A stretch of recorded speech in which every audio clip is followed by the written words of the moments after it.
We've all seen the movies that romanticize surf culture. Surfers are always depicted as these carefree rebels or soulful wanderers. Everyone's tan, everyone's surfing in these perfect conditions, and it really makes out the process of learning to surf to be this chill, spiritual, and beautiful process. In this video, I'm breaking down the 5 biggest myths about learning to surf. From aggressive surfers in the lineup to your own changing body, I'm gonna give you the brutally honest truth about how it really is, especially as a beginner. Special thanks if you're a new subscriber, welcome to my channel. There's quite a few of you, and you all seem to be surfers, so let's talk surfing. You need to stop believing these myths if you want to actually enjoy your journey of learning to surf. So let's dive in. Myth number 1, surfing is easy.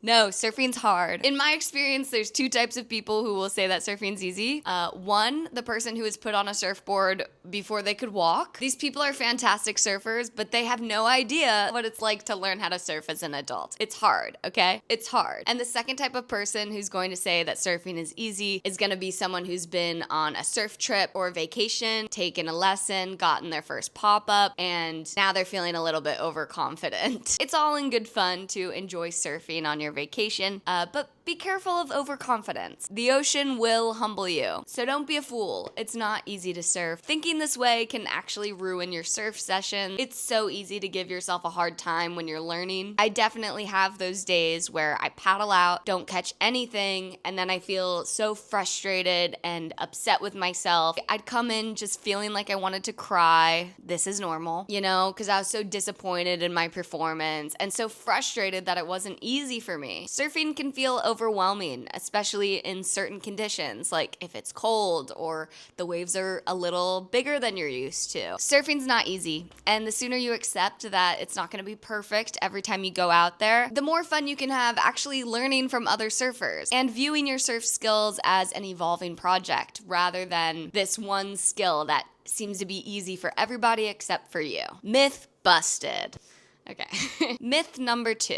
Surfers are laid back. This might actually be true outside of the water, but as soon as you step foot in the ocean and you're out there hunting for waves, it is so the opposite. In the media, Chicken Joe is like the epitome of the chill surfer archetype that we all want to be regarded as. Joe, can you just tell us why you're out here looking for Cody? You know, we've known each other way back since, like, yesterday, I think it was.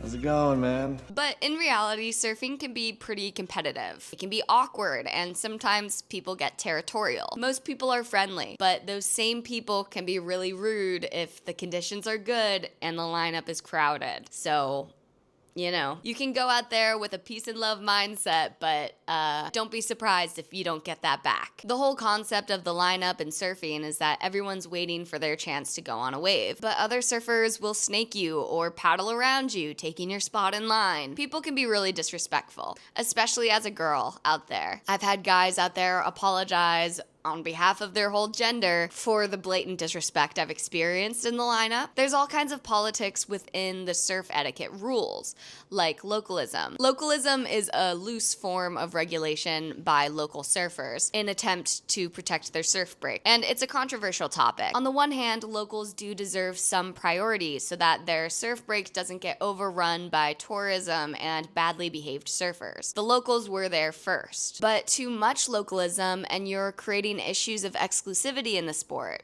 Surfing is already not a very diverse sport, and you're creating a culture that encourages aggression in the water, which is not safe for anybody. Nobody owns the ocean, so we have to coexist, even with beginners. I mean, it really sucks being a beginner, because even if you paddle out with your whole heart and full intention in following all of the surf etiquette rules, sometimes you're in a position where you're in someone's way. If you don't read a wave correctly or you don't know how to control your board, you can become a real hazard for other people. It's good to be aware of both sides of the issue. When you're learning to surf, you also learn how to share the ocean, but don't be caught off guard if some more experienced surfers are out there and acting like they don't want to share. Surfers are way less chill and way less laid back than you expect them to be. That's a myth. Myth busted. We're all human. We all mess up. Just remember to be kind in the water. Myth number 3, surfing will make you hotter.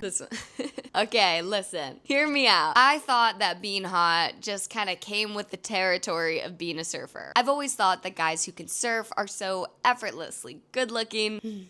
Surfer boys. Exercise and sunshine can do a lot for your overall look, but this sport takes a toll on your body. Here are some examples. If you're in the ocean all the time, that salt water is going to dry out your skin and your hair. Salt water can bleach your hair in the sun, so imagine what's happening to your whole body. Most people think that surfers are tan, but at least here in California, you'll probably have a wetsuit tan, which means you'll have a line. I can't tan for the life of me, so I don't have one, but you'll have a nice line across your neck, which is, not so sexy. Have you ever heard of surfer's eye? Yup. It's this fleshy red and sometimes yellow growth that can begin forming on your eye when you've been in the sun and the water a lot. And it literally doesn't go away. Some people show off their surfer's eye on TikTok, kind of as a way to brag that they surf a lot. So to some people, it's like a badge of honor. But if you want to get rid of it, you have to get it surgically removed. You have to get eye surgery. There's also surfer's ear, where you literally grow a bone in your ear because of the cold water you've been surfing in. Plus, you've got calloused feet, excessive sun exposure, probably premature wrinkles.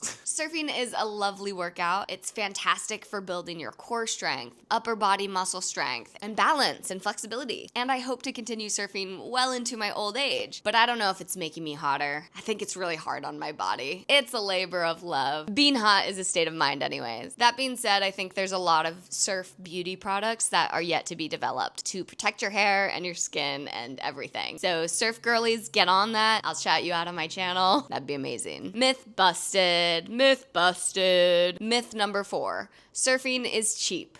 I used to think that surfing was a cheap hobby. I mentioned this in my last surfing video. You can watch that here. But let's create a quick shopping list of surfing essentials just so that we can get the real idea of how much it costs. Number 1, surfboard. Even if you buy your surfboard secondhand, it's still gonna cost you somewhere between $200 and $400. And if you want something new or custom, we're talking in the thousands for just one board. Then you need a leash and one of the pads for traction. That's probably another $40. Then you need roof racks for your car or something to put on your bike to transport your board. And if you're transporting your surfboard, you need to protect it, at least with like a sock or a board bag or something like that. You're gonna have to deal with ding repair, which can be hundreds of dollars. Plus, let's see, wax, sunscreen, hats, maybe even a surf helmet. You gotta pay for parking when you get there, and you're probably also paying hella rent just to live in the vicinity of a surfable beach, not to mention wetsuits and surf ears, booties and gloves for colder water, lock boxes, portable pouches for your car keys, plus all the surf lessons and surf trips you're gonna wanna go on. Yeah,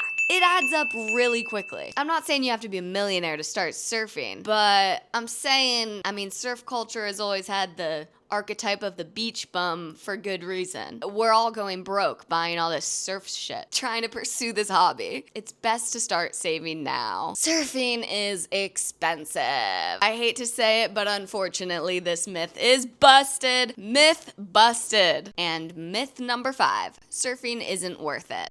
You might hear all these downsides about surfing and start to think that it can't possibly be worth all of the cost, but you'd be wrong. As annoying as it is to logistically get to surf and maintain this hobby, it's so worth it. It is so worth it. Oh, bro, it's just like, dude, you get the best barrels ever, dude. You just drop in and just smack the lip, whoop, drop down, snap, ride the barrel and get pitted, so pitted like that. Surfing is an incredible sport because it makes you feel profoundly connected to the ocean, to the moment, to yourself even. Surfing teaches you important life lessons, patience, resilience, and gratitude when the conditions are finally good. Surfing is kind of like a form of dancing. There's a performance element to it and a movement with the rhythm of the wave. It is like deeply spiritual as much as it is athletic and artful. Like surfing forces you to relinquish control when you're being held underwater and can't breathe. And it makes you feel like you're a part of something so much bigger than yourself. It really feels like love. And I don't mean to be like cheesy saying that, but it's simultaneously simultaneously thrilling and calming. Like, it's calming when you're waiting for waves and just in awe of the beauty of the nature surrounding you. I see dolphins and rainbows every time I go. And surfing is thrilling when you ride a steep drop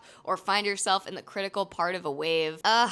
I love it so much. It's all-encompassing, exhilarating, and grounding all at once. And personally, it's a reminder of like how grateful I am to be alive. That sounds cheesy, but it's true. I feel really lucky to call surfing one of my hobbies. Surfing has dramatically changed my life, and I hope it's done the same for you. If you made it this far, please leave a comment below telling me what you think, and subscribe if you want more content like this. Thank you guys for watching. Stay stoked. I'll see you guys next time. Bye!